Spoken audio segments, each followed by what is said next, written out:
اعوذ باللہ من الشیطان الرجیم بسم اللہ الرحمن الرحیم۔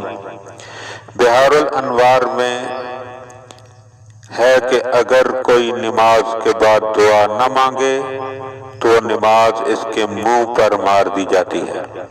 اللہ ایسے بندوں کو بہت چاہتا ہے جو اپنی حاجتوں کے لیے بار بار اس کی بارگاہ میں گڑ گڑا کر رجوع کرتے ہیں، جیسا کہ سورہ انبیاء میں رب العزت کا ارشاد گرامی ہے، یدعوننا رغبا ورہبا، اور ہم کو بڑی رغبت یعنی توقع اور خوف کے ساتھ پکارا کرتے ہیں۔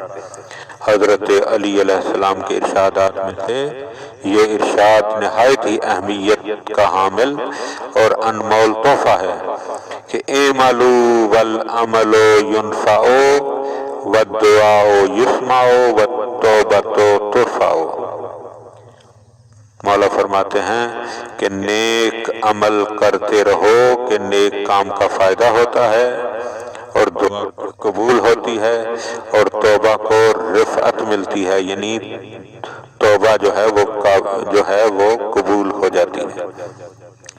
دعا میں خضوع و خشوع اور گریہ کا طاری ہونا لازمی ہے۔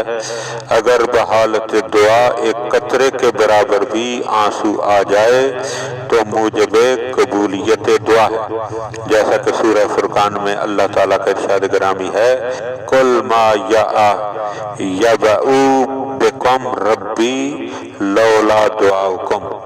آپ فرما دیجئے میرا پروردگار تمہاری پرواہ ہی نہ کرتا اگر تمہاری یہ دعائیں نہ ہوتی۔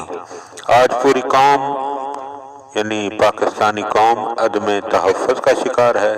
قتل و غارت گری، دہشت گردی، مصائب و مشکلات، فسادات، حادثات، ڈکیٹیاں، پریشانیاں، بے چینیاں، زیادتیاں اور لاتعداد بیماریوں کے علاوہ مہنگائی جیسی مصیبت انسان کو بری طرح گھیرے ہوئے ہیں۔ ان حالات سے یقینی نجات اور مکمل تحفظ کے لیے ہمیں اپنے خالق کی طرف رجوع کرنا چاہیے۔ اللہ تعالیٰ کی طرف رجوع کرنے کا عمدہ ترین ذریعہ جو ہے وہ دعا ہے۔ اللہم صلی علی محمد و آل محمد۔